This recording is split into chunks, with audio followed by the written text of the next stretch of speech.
My name's Gareth Snell. I was formerly council leader and member of parliament up in the Red Wall, North Staffordshire, Stoke-on-Trent.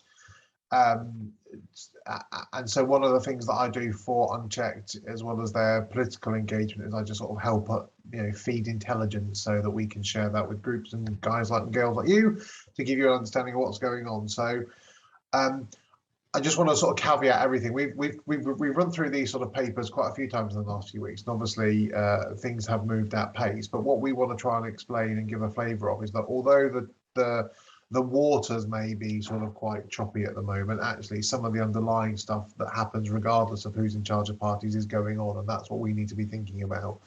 So I want to just start with a slide on what we don't know, right? There will be an election at some point.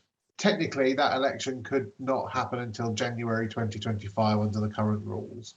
The repeal of the Fixed Term Parliament Act, the new Dissolution and Calling of Parliament Act means that actually, rather than it being set time, now it is back in the hands of the Prime Minister to determine when the election will be. 2025 is the longest this Parliament can legally run, but actually it will be slightly before then. Some commentators have been speculating it could have been as early as October this year, but I would wager that the events of yesterday have sort of put a kibosh on that. But next May, next September, and 2024 all being touted. Anyone who tells you that they know when the next election is, unless they are the Prime Minister, either the current one or the next one, is just guessing. And the reality is that it could come at any point now. That's the point I want to make. It could be at any point, but we just don't have a way of accurately planning. But what we do know, and again, this is through work that we've done with our stakeholders, but also with some of the work that Phoebe was alluding to that I do, but also talking to people that we know in groups like the Conservative Environmental Network and some of the environmental groups that John, our chair, works with. We know that the political parties now are selecting their candidates for election and they are writing their manifestos. And that is crucial because some of the hard work that goes into constructing policy to be offered at the next general election is already happening. In many ways, who the leader of the party is, who the leader of the party are, will only have an impact on that to a degree. So we know that the Labour Party is already having those conversations because we're trying to feed into that process. We know that the Conservative Party is starting to think about what a pitch to the community they wish to hold looks like, and we saw from the 2021 Liberal Democrats Spring Forum and their forum earlier this year that they've already announced swathes of policy that they believe is good for Britain, including around regulations and protections. The outcome of the Conservative Party leadership will probably won't change policy too much, but will certainly change the direction of the party. If you end up with a Steve Baker type character, we could see deregulation and an attack on the protections that we're all talking about becoming much more of a Conservative virtue. But if it is somebody from the softer wing of the Conservative Party, it might be that they go down a path that is much less about fragmenting what we have and trying to build on what we have and trying to be more collegiate and responsible and sensible. But the point is they're having those conversations now. So now is the time for us as a coalition, as a group, to be making our pitches to every party about what we think they should be including. What we also know, and this alludes a little bit to what Steve just said, but and he has done much more research on it than I have. But there are two key battlegrounds. There is the Red Wall, which is this group of seats in the northeast, the northwest, the Midlands, east and west, and in some parts a few of it south of that. That are mainly traditional Labour strongholds that went Conservative at the last election. Most of the opinion polling that is coming out at the moment is showing the Labour Party making significant gains and inroads back into those communities, although local election results from the last couple of rounds would suggest that that is not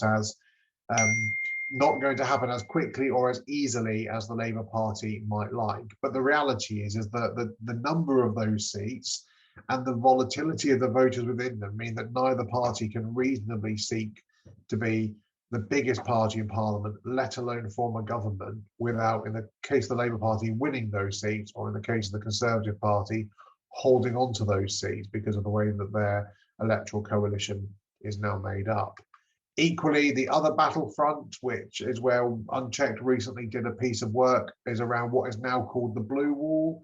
These tend to be seats in the southeast and the southwest, where there are traditionally strong support for the Conservative Party, but where the Liberal Democrats are making huge inroads. Again, there's been opinion polling out as late as last week that showed 20 to 30 seats in that sort of band, potentially switching from the Conservatives straight to the Liberal Democrats in places like Harpenden and Hitchin and South Cambridgeshire, parts of Somerset and Devon, parts of Cornwall. And it reflects very much what we've seen in some of the very successful and impressive results that the Liberal Democrats have racked up in the by-elections of late, including Chesham and Amersham, Shropshire North, and Tiverton and Honington.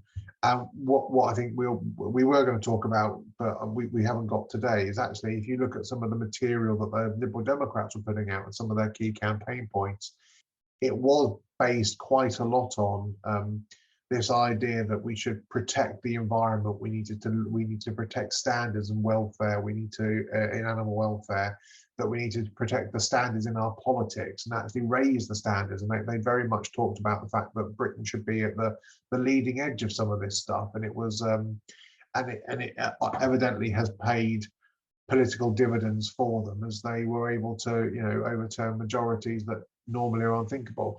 I'll caveat all of that, which is these are by-elections, and so things are not necessarily likely to be replicated in a general election, but nevertheless, a compelling narrative with a clear message and a well-run machine has delivered them victories in places that would have been unthinkable. So what does that mean for us, though? What's our task? Well, again, I mean, I don't want to sort of steal what we've heard already from Philip and from Steve. But we've got two tasks, really. One is we've got to show political parties that the things that we're talking about, those protections, those environmental concerns, those consumer concerns, are all vote winners. And importantly, they're vote winners with the groups of voters who are not already wedded to a political party, whether those be swing voters in marginal constituencies, whether those be those C1 and C2 voters that Steve that we saw regarding some of the shelter campaign. It's that we've got to show political parties that they can win an electoral dividend from being on the right side of this argument. And we've got research at Unchecked that we can share with you, and we can happily spread around, that shows that actually, when it comes to regulations and strong protections, there is almost, I won't say universal, but there is huge support across all key demographics, regardless of what that divide is. So we've got data and polling that shows whether you are a Leave voter or a Remain voter, you care about protections, particularly around the environment and particularly around consumer, whether you're Blue Wall or Red Wall, the animal welfare standards, keeping pace with what we have is important to you. And we can break that down in some parts by age, by gender, and by previous voting habit. And although what we have is through the lens of a particular issue, we are able to demonstrate that whether it be environment, water, air, online protection, consumer rights, workers' rights, broadly, there is quite clear support for protections and maintaining our standards, but also potentially going further. Importantly, for our Blue Wall work, we've also got data that shows that not only are these issues becoming more and more of interest to voters, but they're becoming more of an issue upon which those voters will think about and cast their vote. So our data from the Blue Wall polling shows that on the environment, it is now third only to the economy and crime, health, sorry, health, yes. Health, economy and health. But actually, when we ask people about would this be an issue upon which you will think about how you vote, they reply back saying yes, they would look less favourably upon voting for a party that sought to reduce environmental standards. So it's both about the importance to the voter and the fact that it will drive electoral activity. And the second thing that we need to do is think about how we make a manifesto offer to about what protections and regulations look like that speak to key voter groups in using their underlying values and worldview. But again, very much I think what Steve was saying about how you form the narrative. Policy ideas that talk to the current context around cost of living, but also that tell a compelling story about why voters would want to see this being championed by political parties. Because we know that voters support strong regulations and they want robust enforcement, but they look at them through issues based in their own communities or their own worldviews.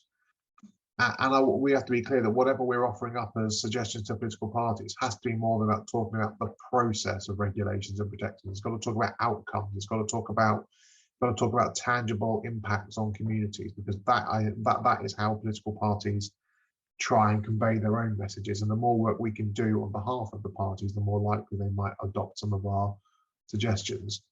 So what do we know about the political parties? So what we know at the moment is that, starting with the Conservatives, that their electoral challenge is trying to hold together two very different group of voters. You know, they have their new voters that voted for them sort of in, even from 2010 in places like Cannock Chase, all the way through to those people that voted in 2019 in places that had not voted Conservatives for 80 odd years.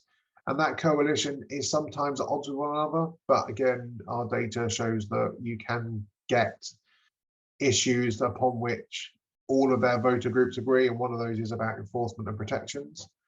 The Tories, however, do still have a huge deregulatory wing inside their parliamentary party, including in places, so Steve Baker's a prime example. He is a seat that is ripe in a blue wall battleground. Our polling of his constituency showed that voters in his constituency support strong regulations, and yet, of course, he's still a standard bearer for cutting back on regulations and tax. And people like Jacob Rees-Mogg and Lord Frost are still currently quite influential. For the Conservatives, though, for part of their electoral office, it's all still being looked at through the lens of levelling up, because, you know, for them that's a flagship policy, and I'd wager that whoever becomes the next leader of the Conservative Party and therefore Prime Minister will still talk about levelling up and looking at communities in the red wall and offering them the chance to, you know, how they can improve themselves. But you know, a bit of a logic trap for the Tories is they have also started to be quite strong pro-reg on certain issues. So the online safety bill is one of the biggest pieces of regulation that government has done for years, and they've given a huge amount of resource to Ofcom to enforce that. So they're not. So there are opportunities to point to them to show that, yeah, they are, regulations and enforcement is a good thing if you can frame it correctly. But for the Conservatives, everything's going to talk about economic benefits. So how is this good for the economy? On the Labour Party, the Labour Party are currently in this position where they are desperate to be seen as being economically credible. Unlike 2019, there will not be big ticket items in their manifesto. There will not be huge commitments to public spending unless it can be clearly identified about how it's being paid, and more importantly, that is a believable source of income. And Rachel Reeves' team and the Shadow Treasury team have been very upfront with shadow ministers in the Labour Party about this. They will not sign off on anything unless there is a very clear way of how it's being paid. And that isn't just saying, let's have more tax on wealthy people. They want a clear commitment about how it's being paid. Their electoral focus will be in the red wall, but with some attempts to go into the southeast and the southwest in key seats. And the Labour Party is going to try and move itself away from talking just about those comfort issues around health, around housing and education, and try and put its tanks on the Conservative lawns around law and order, defence, immigration, those sorts of issues. So again, if there are any things that we are pitching or you're pitching, and you can make them relevant to those areas which are much less normal territory for the Labour Party, you will get a better audience. And then just with the Liberal Democrats, they've got their sights set on this resurgence in the southeast and the southwest and East Anglia. Most of the seats they're challenging are Conservative seats. Most of them are rural, with a handful of seats in London and the northwest, places like Cheadle and Wimbledon spring to mind. But they've actually already probably got most existing policy on standards and protections that they've published and committed to. So in many ways, looking at what they've already said and coming back to them with ways of fleshing that out and making it more tangible is job half done. And we will circulate the links to some of their policy documents so you can see what they're already saying.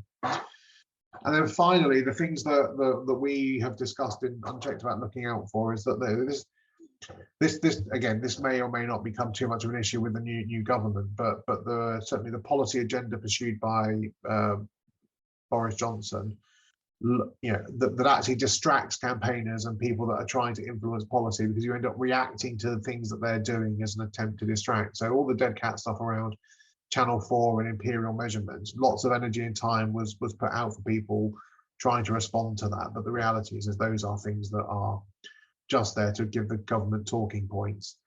There are also lots of bear traps that all too often organisations fall into.